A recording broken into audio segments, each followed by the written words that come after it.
Estamos de volta com o programa Educação em Movimento. Hoje nós conversamos sobre os saberes populares e o folclore e qual a relação destas coisas, não é, com a educação, seja a educação escolar ou não, porque a educação não se faz apenas na escola, não é? Ela se faz também, como você falava, no grupo familiar. E os Arturos é um exemplo muito claro disso, não é, Carlos Felipe? Olha, os Arturos, nós temos muitos outros exemplos na cultura popular. Sim. Quando você entra dentro de um grupo de congado, você percebe claramente que ali há uma vida que às vezes a gente não conhece direito e não consegue perceber se a gente não viver ali, se a gente não entrar no meio deles e sentir o que eles sentem na alma deles. Sim. Quando uma pessoa fala assim, olha, se eu não dançar, eu não cumpri minha obrigação. Eu tenho que cumprir minha obrigação. É algo que está muito acima da nossa percepção muito científica, né? Às vezes de uma racionalidade, não é? Que, onde esses saberes não cabem, não é? Exatamente. Então, quando ele fala isso, ele está indo além da nossa percepção. Então, agora, se a gente conviver com eles, perceber isso, a gente entra no meio deles e consegue, de certa forma, perceber de que algo maior existe ali. E não é só uma questão cultural, é uma questão social, é uma questão que a gente poderia dizer sociológica. É verdade. Né? Totalmente sociológica. Tanto que temos aí inúmeros estudos, não é, sobre o folclore e sobre essas aprendizagens que vêm dos saberes populares. Né? E eu queria, inclusive, que você falasse um pouco sobre isso, porque a gente sabe, não é? Você vem pesquisando há quantos anos? Desde que eu nasci. Né? Desde que nasceu. Porque eu já nasci nesse meio. Né? Aos 4 anos eu era congadeiro. Aquele menininho lá do... Aquele menininho de um jardim. Carregando as latas. 4 anos de idade. Né? Já dançando. Sim. Então eu nasci nesse meio. Então, isso é tradição, não é? Claro que Quer é. dizer, quando a gente vê aquelas crianças lá nos Arturos e inúmeros outros grupos, não é? De folia de reis, de catopês, marujadas. Aí entra uma das coisas mais importantes do folclore, que é a transmissão, geração após geração. Após geração. Porque cada criança que está ali, ela vai manter uma tradição que não nasceu com ela, mas ela é uma espécie de anel, um canal, né? Ela vai aprender, né? Vai aprendendo e logo ela vai passar para outra. E assim, os Arturos são um exemplo, mas nós temos dezenas de exemplos espalhados pelo Brasil inteiro. E não é só no congado, é na folia de reis, é no pastorinha, é no presépio, é na manutenção dessas tradições que não são só religiosas. Não são apenas... Elas são uma mistura. São uma mistura. Não é? Do que a gente chamaria de sagrado e profano. Sagrado e profano. É aquela pessoa que ele aprende, por exemplo, como é que fazer um bom pote de barro. Sim. E mais ainda, para que serve aqui? Aí a gente entra em outra coisa, foi importantíssimo do folclore. Há uma utilidade naquilo. Além da aprendizagem, né? Há uma utilidade. Aprender a fazer ele reza o pote, para, sim. Ele faz um pote para, ele faz uma comida para. Então, há uma utilidade naquilo. E é outro aspecto do folclore, o seu utilitarismo. Ele é feito para atender a uma necessidade, sim. A um desejo, a uma coisa. Muitas vezes ele mesmo não sabe, é inconsciente. É inconsciente, é verdade, porque ao fazer um pote, por exemplo, quer dizer, ali tem toda uma aprendizagem, não é, que o sujeito vai incorporando, claro. Né? Desde a posição corporal, desde o lidar com o barro, até dar forma àquele objeto. Isso é aprendizagem. Muitas vezes, né? Ele não sabe, nem a gente pergunta para ele, por que é isso aqui? Eu não sei, meu pai fazia. Meu pai fazia e meu pronto. Meu pai fazia, está dito tudo. Então, há ali uma declaração de fé. É verdade. É uma declaração de fé. Meu pai fazia. E de autoridade, não é? Meu pai fazia, então isso basta. Exatamente, né? Não há necessidade de mais explicação. Né? Então, o folclore, ele é muito assim. Né? Ele é muito rico, não é, Carlos? Riquíssimo. Ele está imerso, imanente dentro da pessoa. Ela não tem consciência disso. Muitas vezes ela faz. Exatamente. Né? Os pesquisadores vão lá, tentam explicar. Eu mesmo já quantas vezes tentei explicar isso.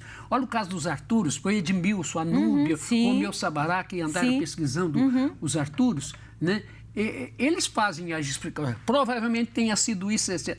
Mas se você perguntar hoje ainda para aquela criança dos Arturos, por que ela faz? Fala assim, meu pai fazia, meu avô fazia, né? É aquela coisa.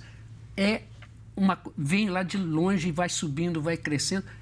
E cada vez é melhor que seja assim. Pois é, e esse é o papel do pesquisador, não é? Esse é o papel do professor, é saber o porquê de todas essas coisas. Não necessariamente quem faz sabe, ou tem consciência, melhor dizendo. Então, olha só, se esse é o papel do pesquisador, não é? E aí é claro que nós temos que pensar no professor, que também deve ser pesquisador.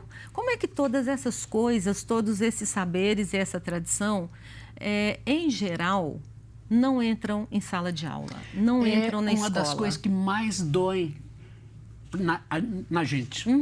É ver que os professores, isso em todos os ângulos, isso, em todas as modalidades de ensino, em todos os estágios, não percebe a importância da cultura popular, a riqueza, riqueza, e como ele saberia até ser melhor professor. É verdade. Ser melhor professor se ele soubesse isso. Ele está lidando com o quê? Depois, a comunidade fica muito distante da sala de aula em todos os níveis. Né? E quando a gente percebe, eu me lembro muito bem, em 1985, nós propusemos à Comissão Mineira de Folclore, à Secretaria de Estado da Educação, dar um curso para professores como ele viver na comunidade, como ele pesquisar a comunidade. E levar isso para a sala de aula, levar isso para a sala de aula, para o currículo. Exatamente. Então, foi um trabalho muito pesado e funcionou. É pena que depois se perdeu. Né? Aí fica numa formação episódica. Exatamente. Né? Algum tempo atrás, também sugerimos isso ao SESC, foi feito até um livro que chama Agosto do Folclore. Você podia mostrar para a gente esse o livro? Livro aqui, ó. Agosto do Folclore, em que Por favor, Carlos. Em que cada membro da Comissão Mineira de Folclore escreveu um texto de como utilizar aquela área específica que ele entende um pouquinho mais dentro da sala de aula. E a sala de aula não é só o primeiro grau.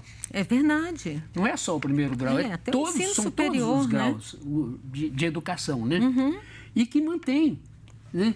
É muito interessante esse trabalho porque ele mostra claramente de que você pode utilizar isso de maneira muito bem, assim, de maneira firme, conceitual, dentro da sala de aula e com um preparo muito grande. E mais ainda, o aluno sente-se feliz.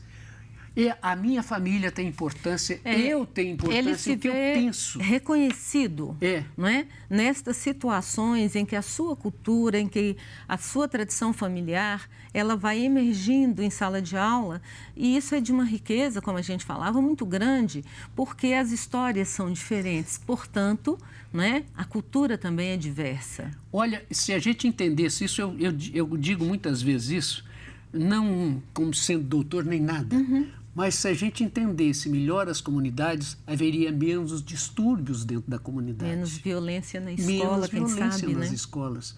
Porque haveria um casamento de comunidades. E isso compõe... É uma identidade, né? Isso que é o elemento componente de uma nação. É verdade, é a sua identidade. É a sua identidade. É isso, e me parece que falta... É o berço da cidadania. Exato, da civilização. Da civilização. Não é? Antes disso, quer dizer, essa identidade, né, o reconhecer-se pertencente ao lugar, não é, a uma tradição, é um elemento que me parece fundamental. Essa é a raiz de uma comunidade e a raiz de uma nação. E que hoje parece, né, que vai se perdendo, especialmente por conta da mídia. Não, infelizmente, sim. Infelizmente, existe isso, né? E ela consegue muitas vezes prejudicar, e não poderia. A mídia teria que estar participando disto. Uma ação favorável, uma ação favorável à tradição, olha, a gente de vez à em quando, cultura. e é interessante se a gente observar, até na grande mídia de televisão, quando, é incrível, mas todas as vezes que você aborda alguma coisa ligada à cultura popular, até novelas têm rendimento maior em pesquisa. Dão mais. É verdade. Dão mais números. Dão mais ibope, né? A mídia vive de ibope.